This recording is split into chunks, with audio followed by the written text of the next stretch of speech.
দুবরাজপুরে খোঁজ মিলল নরেন্দ্র মোদীর। দোকানে গেলে মজা করে এলাকার মানুষ তাকে প্রধানমন্ত্রী বলে ডাকেন। আবার তার দিদির নাম মমতা। এলাকার শাসক এবং বিরোধী দুই দলের নেতারাই বলছেন রাজনৈতিকভাবে যেটা কোনোদিনও সম্ভব নয় সেটা এখানে সম্ভব হলো। আর তার চেয়েও মজার বিষয়, আমরা নরেন্দ্র মোদীকে পেয়েছি প্রতিবেশী হিসেবে। প্রধানমন্ত্রী নরেন্দ্র মোদীর বিরোধিতা করতে রাজ্যের মুখ্যমন্ত্রী মমতা বন্দ্যোপাধ্যায় পিছপা হন না। আবার পুজোর সময় পাঞ্জাবি পাঠাতেও কার্পণ্য করেন না। কিন্তু দুজনের মধ্যে নেই কোনো রক্তের সম্পর্ক। তবে কাকতালীয়ভাবে দুবরাজপুরে সন্ধান মিলল নরেন্দ্র মোদী ও তার দিদি মমতার। তাদের সম্পর্ক অনেকটা প্রধানমন্ত্রী এবং রাজ্যের মুখ্যমন্ত্রীর মতো। কেউ কারোর পিছনে লাগতে ছাড়েন না। তবে পুজো পার্বণ বা উৎসবে একে অপরকে শুভেচ্ছা বিনিময়ের পাশাপাশি দিতে ভোলেন না উপহার। দুবরাজপুর পৌরসভার ১৩ নম্বর ওয়ার্ডের বাসিন্দা নরেন্দ্র মোদী পেশায় মুদিখানা ব্যবসায়ী। আর তার ৩ দিদি বোনের মধ্যে এক দিদির নাম মমতা আগারওয়াল। আর এই দুইজনের নাম সামনে আসতেই কার্যত চক্ষু চড়ক গাছ বিজেপি ও তৃণমূল নেতাদের। বিজেপি নেতা সত্যপ্রকাশ তিওয়ারি বলেন, বিষয়টা বেশ মজার যে আমরা ভাইয়ের মতো একটা নরেন্দ্র মোদী পেয়েছি। কাকতালীয়ভাবে এক দিদিরও সন্ধান পাওয়া গেছে যার নাম মমতা। সুতরাং এক ঘরেই আমরা মমতা এবং মোদীকে পেয়েছি। খুব ছোট থেকেই আমরা দেখছি প্রধানমন্ত্রী নরেন্দ্র মোদীর মতো এই নরেন্দ্র মোদীও খুব সৎ ছেলে। আর সে চায়ের দোকানে গেলে এলাকার মানুষও তাকে মজা করে চেয়ার ছেড়ে দিয়ে বলেন, নরেন্দ্র মোদী এসেছে, বসতে দাও। দুবরাজপুর শহর তৃণমূল কংগ্রেসের সভাপতি স্বরূপ আচার্য বলেন, কাকতালীয় হলেও বিষয়টা বেশ মজার।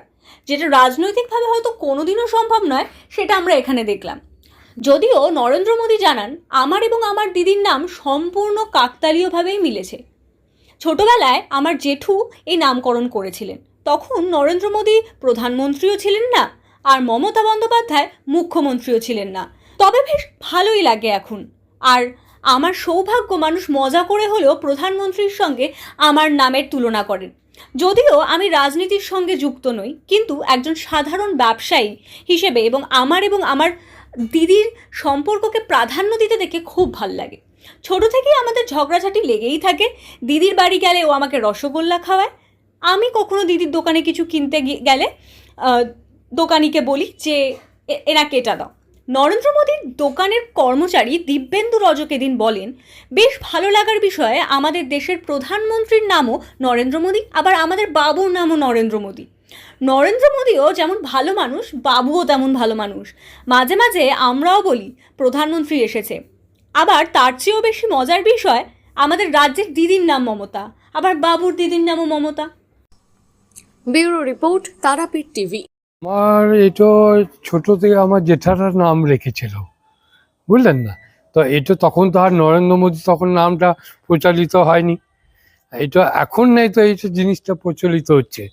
তো এতে আমার কোনো, এটা আমাদের সৌভাগ্য যে একটা প্রধানমন্ত্রীর সঙ্গে আমার একটা নাম জয়েন করা হচ্ছে। কিন্তু বিশেষ করে এটা কোনো রাজনীতির সম্বন্ধ নাই আমার। আমি একটা সাধারণ ব্যবসাদার, আর সাধারণ ব্যবসাদার থাকতেই চাই। আমরা হচ্ছে এক ভাই আমি, আর 3টে বোন আছে। দিদির নাম হচ্ছে মমতা আগরওয়াল। মানে আমার যখনও বিয়ে হয়নি তখন আমরা একসঙ্গেই ছিলাম, আর সেটা জেঠার নাম রাখা হয়েছিল। তখনও এরকমই বলি যে স্যার আমার নাম আগে থেকে অনেক পুরাতন নাম আমার। হ্যাঁ, এটা নিয়ে তো এখন উনি নরেন্দ্র মোদী বলে প্রচলিত হয়েছে, সেই জন্য আমার নামটাকে উনি করতে চাইছেন নরেন্দ্র মোদী লেখায়। তখন ওনারা বলছে, বাবা বারে নরেন্দ্র মোদী চলে এসছেন যে, এরকম একটা মজাক করে, এতে কোনো নাই। না, এটা আমাদের দিদি ভাইয়ের মধ্যে একদম খুব ক্লোজ, একদম যেমন ভাই বোনের এমন মজা হয়, হাসি ফাক্করি হয়, ওরকম। আর ঝগড়াঝাটি তো ছোট থেকেই লেগেই থাকে। আমি গেলে তখন দিদি আনা করাই ওখানে। হ্যাঁ, নাহলে এমনি কেন পাঠাবে? ওখানে গেলে দিদি রসগোল্লা খাওয়ায়। ভাই আমার এসছে, আরো ভালোই লাগবে এটা। কিন্তু ব্যাপারটা এই তো কোনো নাই, ঊর্ধ্ব নাই। আমাদের আদি বাড়ি হচ্ছে গুড্ডা, মানে রাজস্থান। তো এই যে মমতা আপনার দিদি, তিনি কোথায় থাকেন বর্তমানে? কলকাতায়। হ্যাঁ, তারা নামটা দেখেই তো বলে বাবারে, উনি আরো আগে সরে যান, বুঝে না এনাকে আগে দাও। কত সাল থেকে ভোট দিচ্ছেন? কেন বলে নামটা দেখে হয়তো বলছে। কত সাল থেকে আপনি ভোট দিচ্ছেন? এই 18 হবে, আমার অত খেয়াল নেই, কিন্তু ম্যাক্সিমাম 18। এটাও মানে আপনাকে একটা কথা বললাম যে এটার সঙ্গে আমার কোনো সম্পর্ক নেই, কিন্তু হ্যাঁ এটা অনেক আমাদের পুরাতন নাম, আমার জেঠাতে রেখেছেন নামটা। হ্যাঁ, তো তখন তো আর নরেন্দ্র মোদী এখানে আসেননি, বা তখন আমাদের এখানেও নাম ছিল না নরেন্দ্র মোদী, তখন কেউ চিনতো না। হ্যাঁ, ভালোই লাগে।